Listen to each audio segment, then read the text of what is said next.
Presta atenção no que nós vamos falar. Se puder, ninguém andando nem conversando, só os que estão trabalhando no evento, por favor, eu gostaria muito da sua atenção. Você sabe que nessa semana nós comemoramos 500 anos da Reforma Protestante, ok? Você deve ter visto muitos vídeos. O Jornal Nacional reservou minutos da sua programação para falar da Reforma. O Jornal Hoje, a mídia secular falou, o mundo inteiro comemorava este estupendo ato que começou 500 anos atrás, no interior da Alemanha. Mas o que seria propriamente a Reforma Protestante? Presta atenção, o que quer dizer a palavra reforma?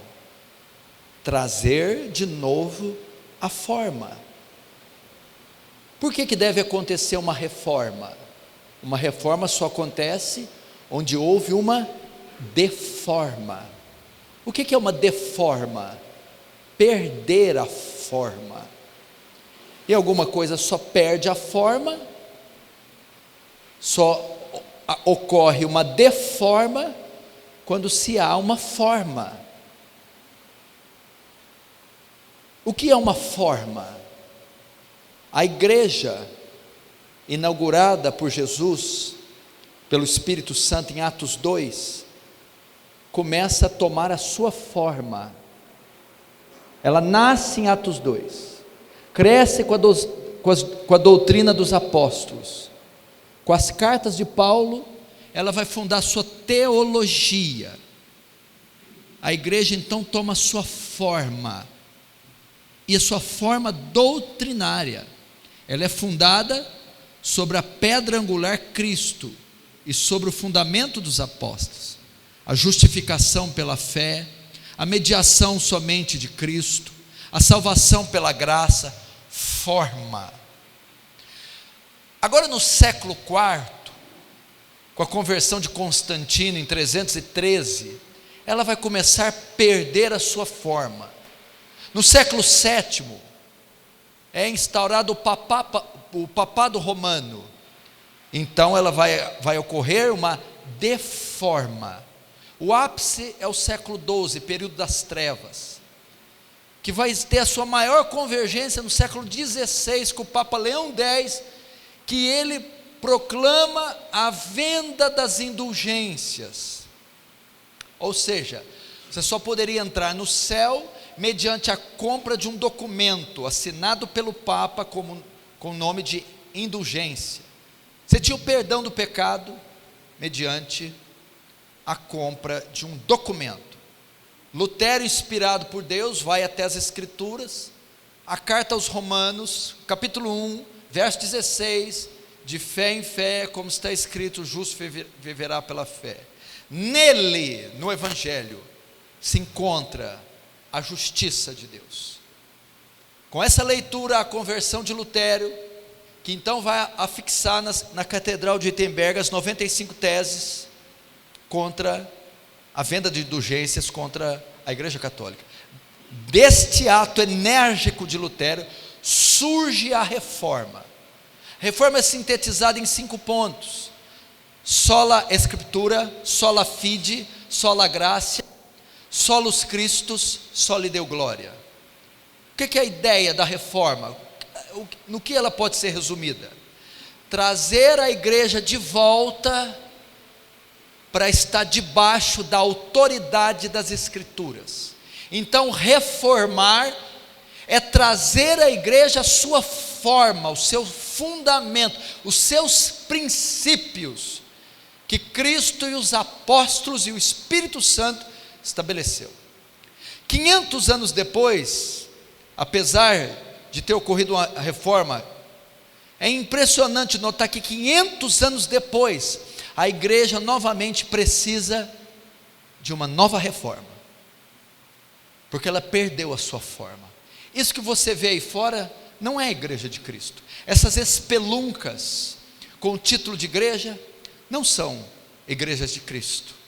Esses homens que se intitulam apóstolos, bispos e pastores são lobos, não foram enviados por Cristo, não pregam a sã doutrina, são bolsas de valores, comércio, venda de fé. O Papa Leão X era santo perto desses homens, porque o Papa Leão X, pelo menos ele vendia a eternidade, o céu, a vida eterna. Para esses homens aí a eternidade não está com nada, o negócio é o aqui e o agora. Esses homens que venderam a sua alma para o diabo, comercializam qualquer coisa, fazem qualquer negócio. Isso não é a igreja de Cristo. O louvor está corrompido, a eclesiologia está corrompida, o culto está corrompido, todas as áreas da igreja estão perdidas. O que você vê é um neocatolicismo pagão, o que você vê é um sincretismo religioso, o que você vê aí é uma bruxaria, uma macumba gospel. E se tem mais temor num centro de macumba do que nessas igrejas. Isso não é a igreja de Cristo.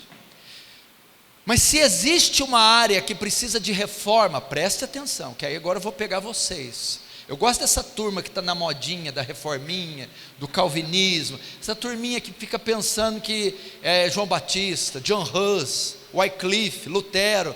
Deixa eu dizer, você não é. Até que você levante a calça e mostre sangue nos seus joelhos, até que você tenha se debruçado sobre esse livro 5, 8, 10 horas por dia, até que você aprenda a chorar por uma nação, você não está reformando nada. Se existe uma área que precisa de reforma, que está deformada, é a soteriologia, porque as demais coisas ainda dá para suportar, dá para conviver. Temas que não são centrais à fé, se é continuidade dos dons ou não, se o batismo é por aspersão ou não, se você tem algum problema com a liturgia do culto, se é órgão, teclado ou guitarra. Agora, a soteriologia diz respeito da vida eterna, da salvação, e esse é o aspecto da igreja que me preocupa.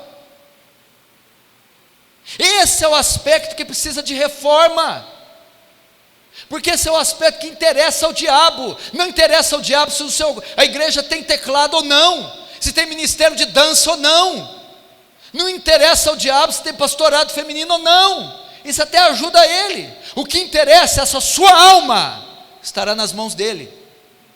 O que importa é, no final, ele levar com ele o máximo de almas possível. Por isso ele deixa essas pessoas, teólogos, se degladiando, para ver quantos anjos cabem na cabeça do alfinete, se a água benta, quando a mosca cai, a mosca que fica santa ou a água que fica suja. Essas discussões inúteis, enquanto vidas estão indo para o inferno. Soteriologia é o problema. Eu vou fazer uma pergunta, você me responde no final do culto, da mensagem. Você, aqui, agora, se você morrer hoje e agora, para onde você vai? Se hoje for seu último dia, e eu conto com essa possibilidade, só não vai morrer hoje os imortais. Quem aí é imortal? Para onde você vai? Se você diz, se eu morrer hoje, eu vou para o céu, porque eu não acredito na doutrina do sono da alma. Outro dia eu prego isso, não dá para pregar. Ninguém que morre fica lá no caixão esperando Jesus. Não, querido, hoje estará comigo no paraíso. Quando morre, o corpo vai para a tumba do crente, a alma está com Jesus. O ímpio, quando morre, o corpo vai para a tumba, a alma vai para o Hades, mundo dos mortos, ranger de dente. Na ressurreição, o corpo do justo ressuscita, se une com a alma, e corpo e alma entram glorificados no céu. O ímpio, no dia da volta de Jesus, da ressurreição, o corpo e a alma ressuscita, junta-se com o corpo para ser lançado não no Hades, no Guiena, lago de fogo, Apocalipse 20, isso é a ressurreição. Você diz, eu vou para o céu, se eu morrer hoje. Eu bato no peito, se Jesus voltar, se eu morrer, eu vou para o céu. Baseado no quê? Eu batizei. Eu sou batizado. Há quanto tempo? 73 anos de batismo eu tenho. Isso não é doutrina que ensina a segurança da salvação. Eu vou para o céu, por quê? Eu falo em língua estranha, e muito estranha por sinal. É mesmo? Você acha que você vai para o céu? Jesus tem uma boa para dizer: Pai, Mestre, Senhor, eu profetizei em teu nome. Ele vai falar: Really? Sério? Eu expulsei demônios em teu nome. Não diga. Eu fiz muitos sinais. E ele vai dizer: apartai de mim, vós que praticais a iniquidade. Não é doutrina da segurança da salvação. Presta atenção. Para se ir para o céu, tem que haver a conversão. O que é conversão? Presta atenção. Nós estamos, as pessoas no pecado, escute e presta atenção. O ímpio, o homem no pecado, ele anda por um caminho. É o caminho da injustiça, da iniquidade, do pecado, da mentira, da lascívia, da prostituição, da irreverência. Este caminho invariavelmente vai levar para o inferno. Qual a maneira dele entrar no céu? Tem que haver uma conversão. O que é conversão? Mudança da rota. Mudança da rota para um caminho de justiça, verdade, santidade, bondade, que vai invariavelmente terminar no céu, na vida eterna. A palavra conversão no grego quer dizer epistrefo. O que quer dizer epistrefo? Mudança de direção, mudança de caminho. Por que precisa haver epistrefo? Porque a palavra para pecado quer dizer hamartia. Hamartia quer dizer perca da marca, errar o alvo. Mas o Dr. Lloyd Jones deu uma definição muito boa. Hamartia quer dizer sair dos trilhos, sair do caminho. O homem estava andando de acordo com a vontade de Deus no Éden. Quando ele peca, ele sai do caminho, sai dos trilhos, errou o alvo, e agora ele vive um caminho de iniquidade, ok? De mentira. Esse é o perfil do ímpio, de mentira, de trevas, de idolatria, e esse caminho vai levar para o inferno. A única maneira dele ser salvo, presta atenção, é acontecer epistrefo, mudança da rota, mudança de direção, mudança, isso é conversão. Posso usar o trânsito para você entender o que é conversão. Você tem uma placa, conversão à esquerda. O que é conversão? Um giro de 180 graus, uma mudança da rota. Então uma pessoa só pode entrar no céu se ela se converter, se ela mudar o caminho, ok? Preste atenção. Só que está acontecendo um negócio. Existe outra obra da graça que antecede epistrefo, mudança da rota, do caminho. Existe uma outra obra da graça que antecede, vem primeiro, chamada metanoia. O que é metanoia? Mudança da mente, mudança do coração, mudança dos paradigmas, mudança dos conceitos. Antes que haja uma mudança de direção, tem que haver mudança de pensamento, mudança de coração. O que é isso? É uma obra que o Espírito Santo faz, de transformar o coração do salvo. Agora aqui que eu estou vendo um fenômeno, está acontecendo epistrefo, sem ocorrer metanoia. As pessoas estão mudando de direção. Elas iam num bar, agora vão na igreja. Elas eram católicas, agora são crentes. Elas frequentavam a macumbaria, estão na igreja. Vieram, estão vindo. mas não estão sendo transformadas. São ímpias dentro da igreja, ímpias que se batizaram, que fizeram profissão de fé, agora se dizem calvinistas, reformadas, se dizem teologicamente corretas, mas o coração não mudou. Está se esquecendo, pastor Flávio, da transcendência da conversão, da sobrenaturalidade da conversão. Conversão não é um apelo, não é mudança de normas, regras e valores. Conversão é uma transformação que o Espírito causa no filho de Adão, no homem morto em pecado, e o refaz uma nova criatura, semelhança de Cristo. Está acontecendo epistrefo, sem metanoia. Sim, elas estão vindo. Elas se batizam, elas param de ir na boate, elas deixam as igrejas hereges, elas estão vindo, lotando cultos, participando de seminários, de escolas dominicais, se batizando, epistrefo. Mas não está havendo metanoia. Gente, está se perdendo de vista, escute isso aqui. A sobrenaturalidade, quando ele vier, João 14, 15, 16, ele quem? O Espírito Santo, convencerá o mundo do pecado, da justiça e do juízo. O que é isso? É só o poder do Espírito Santo. Transcende. O que é transcendere, do latim? Voar alto, passar por cima. Transcende o nosso universo, transcende nossas faculdades, transcende nossa capacidade. A salvação é uma obra sobrenatural que nem religião nenhuma, homem algum pode operar.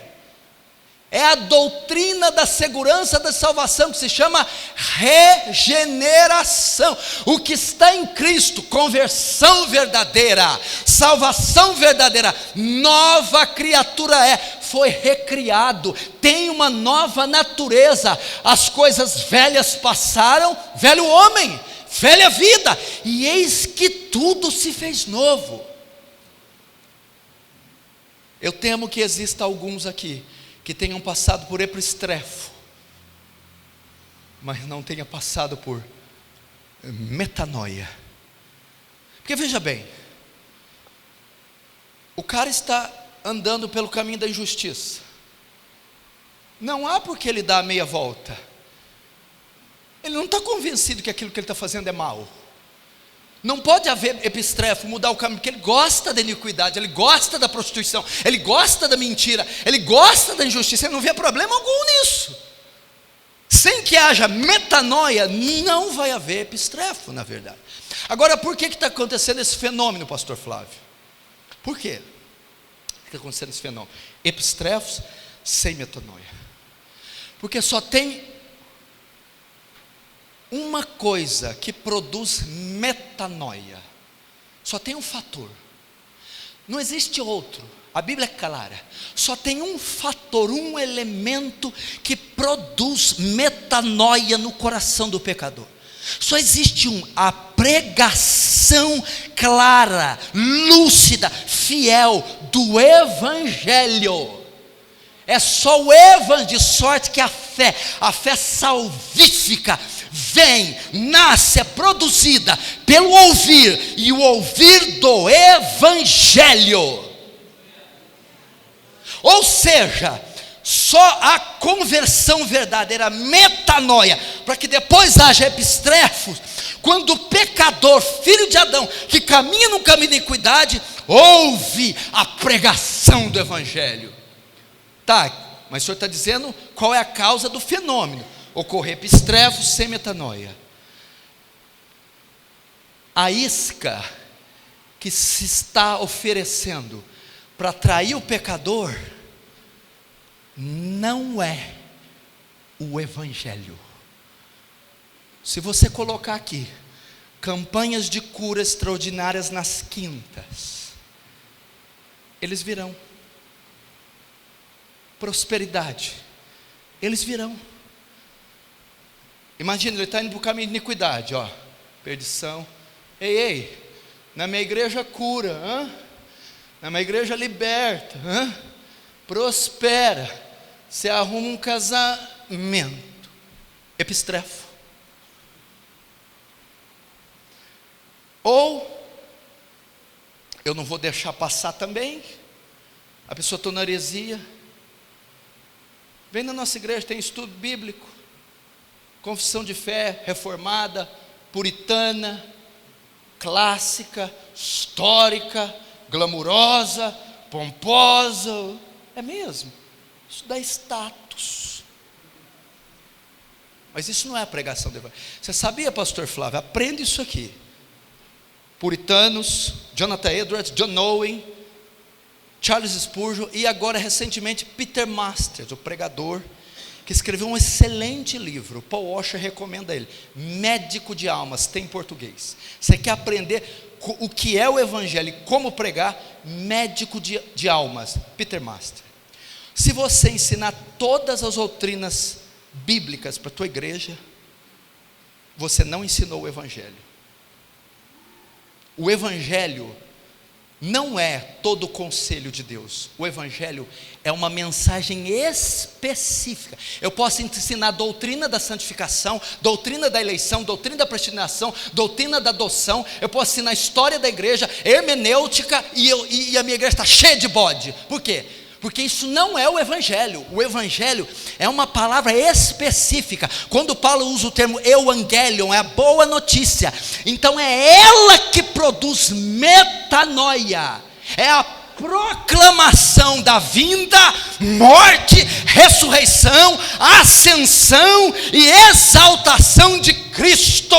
É a morte vicária substitutiva, pagando o preço pelo pecador, satisfazendo a ira de Deus e ressuscitando no terceiro dia, podendo ser agora justo e justificador do que tem fé. Isso é o evangelho. O que eu estou vendo que está falhando nesse movimento histórico reformado, que é belíssimo, é brilhante, está salvando a igreja, não tem o que falar, mas tem uma falha. A falha é, não há pregadores proclamando o evangelho, chamando pecadores ao arrependimento. Não adianta eu pegar um pentecostal e mudar ele, mandar de doutrina. Eu só estou preocupado em muda a sua doutrina, acerta a sua doutrina. Não quero que você mude a sua doutrina, eu quero que você nasça de novo. Depois você muda a sua doutrina. Nós estamos começando pelo telhado, esquecendo, falta proclamação do evangelho, falta chamar pecadores ao arrependimento, falta pregar sobre a depravação do homem, a justiça de Deus, a santidade de Deus, e a resposta é no Filho de Deus. E depois de pregar que o Filho de Deus morreu, se encarnou, chamar pecadores ao arrependimento. Na igreja do Tabernáculo Metropolitano, uma vez por mês tem uma pregação do evangelho, em todo culto, uma vez por mês, para toda igreja. Uma vez por mês é um culto especial só para proclamar o evangelho, chamar pecadores ao arrependimento. Aí sabe o que acontece? A isca para trazer funciona, epistrefo, mas não causa metanoia. Talvez você veio, eu vim, eu fui atraído, eu deixei, eu batizei, eu recebi os dons do Espírito, eu fiz a confissão de fé, eu estudei os postulados reformados, mas eu não sei se eu recebi uma mente transformada, um coração transformado, metanoia. Agora, como você faz para saber se ocorreu metanoia ou não em você? Como você sabe? Metanoia, ela vem pela pregação do evangelho. Como você sabe? Se ocorreu metanoia, tem pelo menos 3 áreas na sua vida que mudaram. Se essas 3 áreas mudaram, de fato ocorreu metanoia e depois epistrefo, você é de fato salvo. Como eu faço para saber se ocorreu metanoia em mim? Porque ela antecede epistrefo. 3 áreas. Se você nasceu de novo verdadeiramente, se você foi regenerado, primeiro, a sua relação com Deus. Segundo, a sua relação com o pecado. Terceiro, a sua relação com o mundo. Quando ocorre metanoia, quando a transcendência de Deus se envolve com o homem, quando essa glória acomete um filho de Adão e o transforma, ele muda a sua relação com Deus, sua relação com o pecado e sua relação com o mundo. Primeiro, teste para saber se houve metanoia, sua relação com Deus. Qual era a sua relação com Deus antes? Nós éramos inimigos de Deus, não prestávamos contas a Deus, não tínhamos relacionamento algum com Deus, estávamos separados de Deus, éramos rebeldes a Deus, não tínhamos relação alguma com Deus, não prestávamos conta alguma a Deus, não tínhamos temor algum a Deus, reverência alguma a Deus, respeito algum a Deus. Essa é a vida do não salvo até dentro da igreja. Quando ocorre metanoia, muda a minha relação com Deus. Agora, eu tenho uma relação próxima, íntima com Deus. Eu presto contas a Deus, eu temo a Deus, eu reverencio a Deus, eu respeito a Deus. Deus agora tem valor para mim, é importante para mim, eu devoto Ele a mais ardente adoração, caminho com Ele, presto contas a Ele, respeito, temo a Ele, e tudo que eu faço passa por Ele. Segundo, minha relação com o pecado. O pecado era a minha alegria, o meu prazer, o meu estilo de vida. Não há pesar. Pecados de foro íntimo. Acha que pecado é só fumar maconha, filho, ir para motel? E o pecado de foro íntimo? Cobiça, ódio, inveja, egoísmo, rancor. É esses aí que manda a negada para o inferno, meu bem. E os fariseus? O fariseu fumava? Fariseu para balada? Quem já encontrou o fariseu na boate? Fumando uma maconha, um baseado. E Jesus chamou: vós tem por pai o diabo. Minha relação com o pecado é agradável. O pecado é o deleite. O pecado é o estilo de vida. O pecado se abria na geladeira todo dia para amanhã, e tinha uma fileira lá, tinha uma fileira de categorias de pecado. Qual desses eu vou usar? Quando a metanoia, a minha relação muda. Charles Spurgeon dizia: o pecado que era a minha alegria, agora é a minha tristeza. O pecado não é mais estilo de vida, o pecado é acidente. O pecado não me dá mais prazer, me dá tristeza, angústia. Eu não cometo pecado premeditadamente, voluntariamente. Agora eu cometo pecado acidentalmente. Por quê? Metanoia. Terceiro, a minha relação com o mundo. O mundo? Eu amava o mundo, estava atento às tendências do mundo, me vestia como o mundo, falava como o mundo. Muito crente está assim, né? Que não é crente coisa nenhuma. Tudo que aparece no mundo abraça as novidades. Não ameis o mundo, nem o que ama no mundo. Se alguém ama o mundo, o amor do Pai não está nele. Sabe o que é a palavra lá no grego, amar? Acolher com alegria. Pastor Flávio está cheio de crente que tudo que sai no mundo abre a casa dele. Vem, mundo, sente-se, fica à vontade, tá? Tem quarto para você, pode ficar aí o tempo que você quiser, mundo. A minha relação com o mundo é amistosa. Quando fala mundo, é o sistema dirigido pelo diabo, é a ideologia, é a filosofia caída pagã. Nós abraçávamos, tínhamos deleite, relacionamentos ímpios, andávamos com ímpios, melhores amigos ímpios, intimidade com ímpios, frequentávamos lugares ímpios, consumíamos literatura, programação na TV, na internet, ímpias, vestíamos de modo ímpio, pensávamos de maneira ímpia, raciocinávamos, usávamos nosso dinheiro de maneira ímpia, mundana. Quando ocorre metanoia, minha relação com o ímpio mudou. Eles não estão mais no hall dos meus melhores amigos. Minha vestimenta mudou. Não é a moda ocultista, ateísta, homossexual que dita a maneira de eu vestir.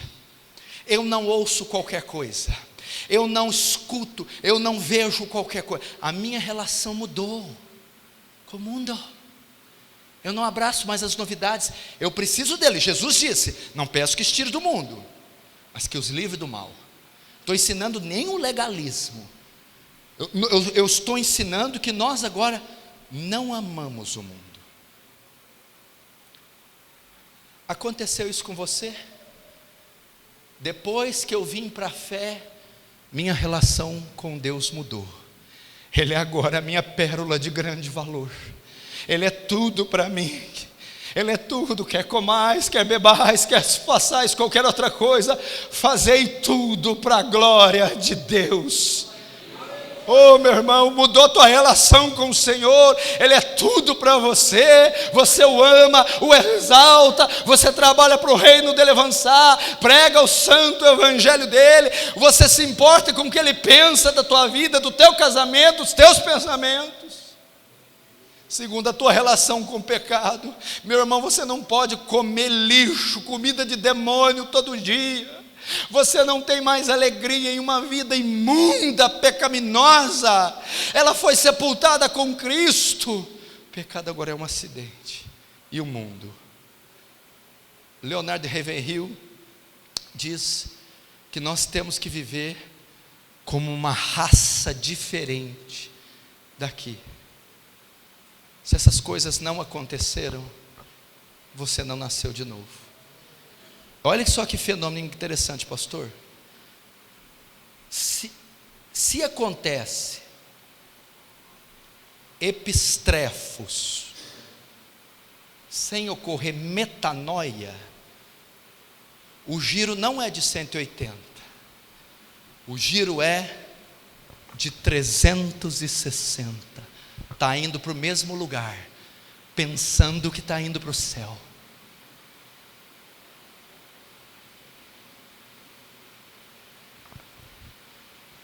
Será que tem gente aqui essa noite? Será que tem gente aqui que faz valer a sua eleição? Qual a evidência que você foi justificado, filho? Foi justificado passado, está sendo santificado presente. Como eu sei na prática que ocorreu metanoia, que a minha conversão é verdadeira, que eu fui justificado pelos meus pecados? Eu vivo agora uma vida de santificação. Eu preguei uma vez numa conferência que o pastor estava pedindo para todo mundo ser santo para ser salvo. Ele disse: não. Aí eu tive que subir. Falou: pastor, infelizmente o senhor cometeu um equívoco. Todo crente é santo. Não existe um crente sequer na face da terra que não seja santo. Todos os crentes são santos. Se existe um crente que não é santo, é porque ele não é crente. Existem níveis de santificação, mas todo e qualquer crente é santo. Não existe ser crente e não ser santo. Se é crente, é santo. Santidade não é uma opção, é uma consequência do salvo. Depois ela é progressiva. Como é que pode dizer que é crente e não é santo? Tá, mas como que é a santidade na prática? Pelos seus frutos os conhecereis. O que é fruto? Como é que eu sei? Eu vou te dar um exemplo. Chega em casa hoje, e abra o histórico do seu CPU na sua internet. É o fruto. E lá, sua programação. Vamos pegar uma câmera e filmar você durante o período que você está dentro da sala de aula. Como você é no trabalho. Vamos fazer uma coisa melhor. Vamos plugar nessa tela aqui, e vamos plugar na tua mente, para saber o que você pensou só nessa semana. Como você fala? Como você lida com a esposa? Como você lida com a namorada? Como você lida com o dinheiro? Pelos seus frutos. Nem todo aquele que me diz Senhor, Senhor, entrará no... Gente, eu não quero que você fique bravo comigo. Você podia ficar irritado e mandar esse cara embora daqui. Se eu estivesse falando do seu carro, se eu estivesse falando da cor da parede da tua casa, eu estou falando de vida ou morte, céu ou inferno. Eu estou falando da sua eternidade, aonde você vai passar o resto da vida. E a Bíblia diz que você precisa ter segurança da salvação. Não fie a segurança da salvação em dons carismáticos, batismo, santa ceia, cargos, profissões de fé. A segurança da salvação está no novo nascimento. Para encerrar, você diz: pastor,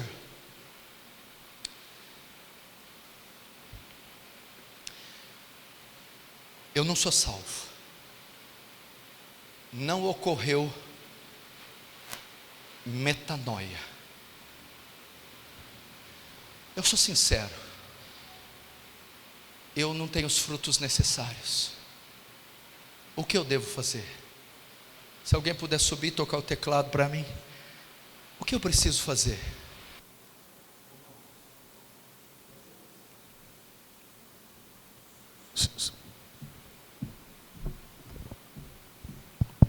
Som.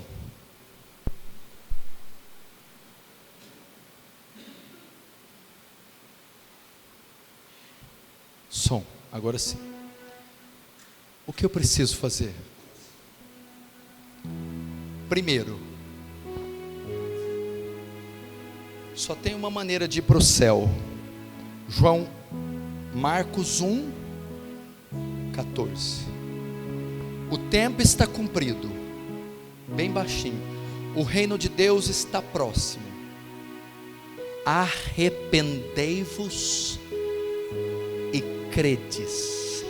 Jesus ensinou a maneira de ir para o céu: arrependimento e fé. Só se arrependendo e crendo, senão você não entra. O que é arrependimento? Não é aquele arrependimento, não é um sentimento: se eu soubesse que ia dar aquilo, eu não tinha ido lá ontem. Não é isso. Arrependimento é mudança de conceito.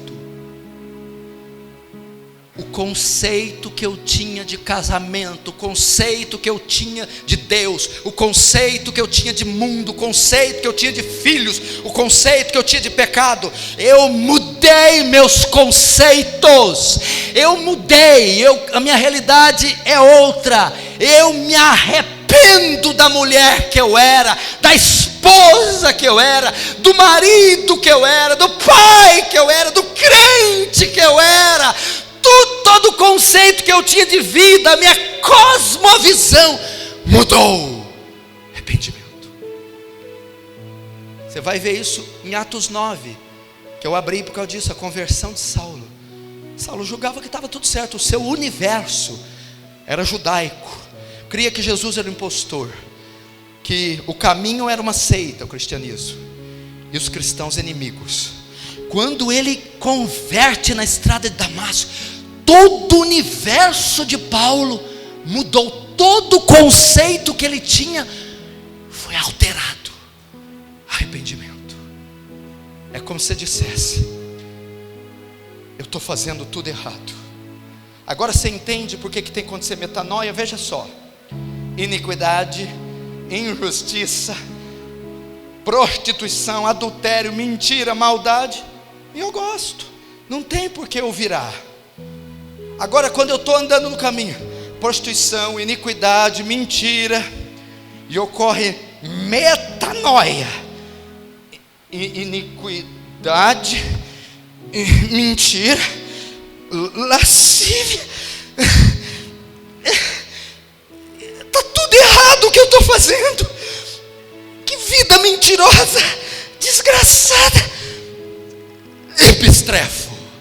Então ele muda a rota.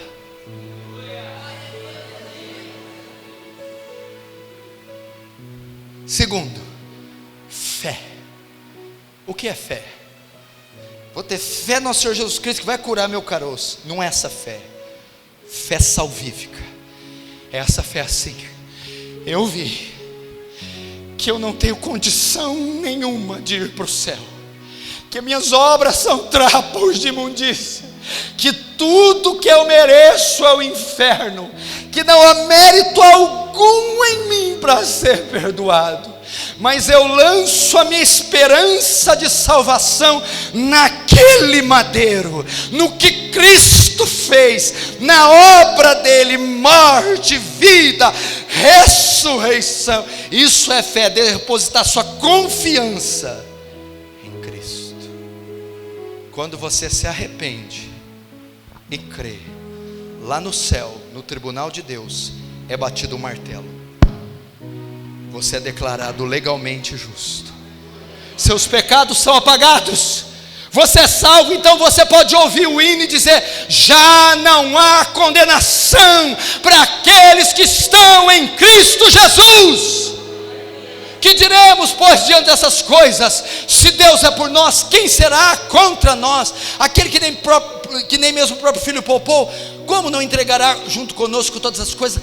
Quem intentará acusação contra os escolhidos? É Deus quem os justifica. E quem os condenará? Pois foi Cristo quem morreu, ou antes ressuscitou, está à destra do Pai e intercede por nós. Nenhuma condenação há para os que estão em Cristo. Você é salvo. Agora, o que produz arrependimento e fé? Para que ocorra metanoia, e ocorrendo metanoia, ocorra epistrefo, e o final de epistrefo, céu. A proclamação do Evangelho. Pregue o Evangelho, ouça o Evangelho, leia o Evangelho. É o Evangelho. Eu vou repetir: o Evangelho não é todo o conselho, o Evangelho não é levítico, o Evangelho não é números, o Evangelho é a boa notícia, tá? Eu posso encontrar o Evangelho em cada página da Bíblia em Levítico, mas quando eu estou ensinando em Levítico, literalmente, eu não estou pregando o Evangelho. O Evangelho é assim: um Deus justo, para continuar justo, tem que pegar pecadores injustos, você, eu, e mandar ao inferno. Se ele simplesmente abrir as portas do inferno e pedir para eles saírem, e as portas do céu e pedir para ele entrar, ele se torna injusto. Como Deus resolve esse dilema? De pegar você, pega a tua lista de pecado, onde que ela vai dar aqui aonde? Bagdá? Não, Bagdá está perto. Lua, o seu vai até a Lua, o seu vai até Marte, o seu até Plutão, o seu até Vênus, o meu vai até o Sol. Como é que salva um cara igual você, meu filho? Porque se ele salvar você, do jeito que você está, ele é injusto. Aí que vem a glória. Como que ele resolve esse problema? A cruz de Cristo. Para você ir para o céu, alguém tem que pagar pelo teu crime, alguém tem que pagar pelo teu pecado. O filho põe a mão no ombro do pai: eu vou, eu me encarno, eu me faço homem, eu cumpro toda a justiça de Deus, e naquela cruz eu me faço pecado, fazendo pecado eu me faço maldição, e eu morro debaixo da ira de Deus. quando Ele morreu, Ele satisfez as exigências da justiça divina, Ele apaziguou a ira divina, propiciação, Ele quitou o nosso pecado. Na cruz ocorre a doutrina da imputação, nossos pecados são imputados em Cristo, não podemos ser mais condenados, mas nós também não podemos ir para o céu, não podemos mais ir para o inferno. Nosso pecado foi imputado em Cristo, mas nós não podemos ir para o céu, porque não há justiça em nós, não há mérito.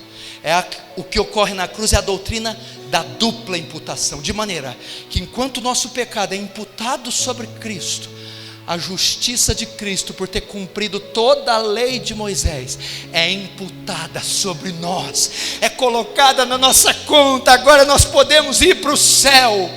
Mas calma, eu não preguei o evangelho ainda, falta algo, a ressurreição. E se o Senhor não aceitar esse sacrifício?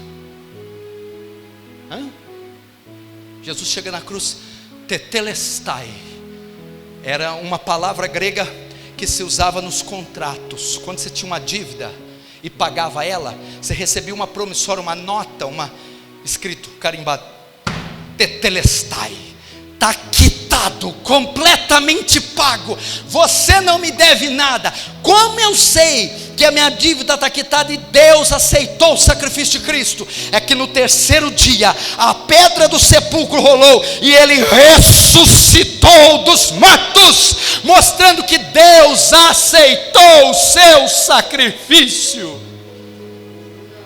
Esse é o evangelho. Está pago, meu irmão, está consumado, tetelestai, não há mais dívida. Se você não é salvo, se você não nasceu de novo, eu quero convidar você a se arrepender e crer. O Senhor te dará um novo coração, uma nova mente. Você passará da morte para a vida. O inferno não é um lugar de brincar. O inferno é real e sério. Eu preguei em nossa igreja sobre a doutrina do inferno. Não somos aniquilacionistas, não somos agnósticos, não somos universalistas. Nós cremos na doutrina do inferno. Mas essa noite tem uma mão estendida aqui para salvar você. E Ele veio salvar. Pastor Flávio, só mais isso aqui eu encerro. Aniversário, ele quer levar para a churrascaria, mas eu não vou não. Eu vou dar só esse exemplo, e não fica nervoso comigo, e não olha no relógio. Cada vez que você olha, eu vou acrescentar 15 minutos na mensagem. Já foi 2 que olharam, é meia hora. Eu vou te dar um exemplo de arrependimento e fé. Escute. Suponhamos que tem um rio que submergiu em Bauru, em uma correnteza, e ela está vindo e levando tudo que ela encontra pela frente. E você olha, tem corpos boiando, se afogando, e ela devasta tudo, e todos vão morrer afogados. Aqui na lateral tem uma rocha, uma pedra, e tem um homem lá com uma mão erguida. Essas pessoas estão todas afogando. A única maneira delas serem salvas é ele estender a mão para elas. É unilateral, vem dele, soberania, e elas estender a mão para ele.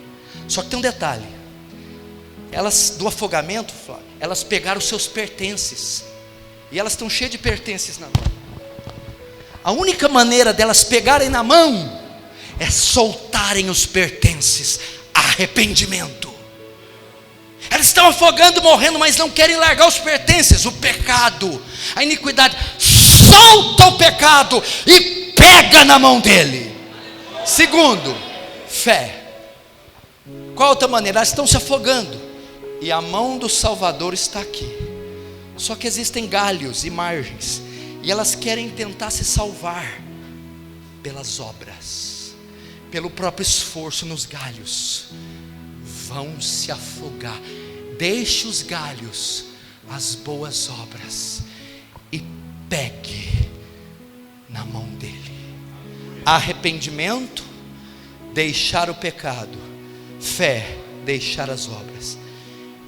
Quem é esse homem que está aqui na margem, com a mão estendida? Eu vou dizer quem é. O Senhor Jesus Cristo. O Senhor Jesus Cristo. Sofonias diz: Ele está no meio de vós e é poderoso para salvar. Ele está com a mão estendida para salvar, perdoar dos pecados aquele que abandonar os pecados e as obras e depositar nele fé salvadora.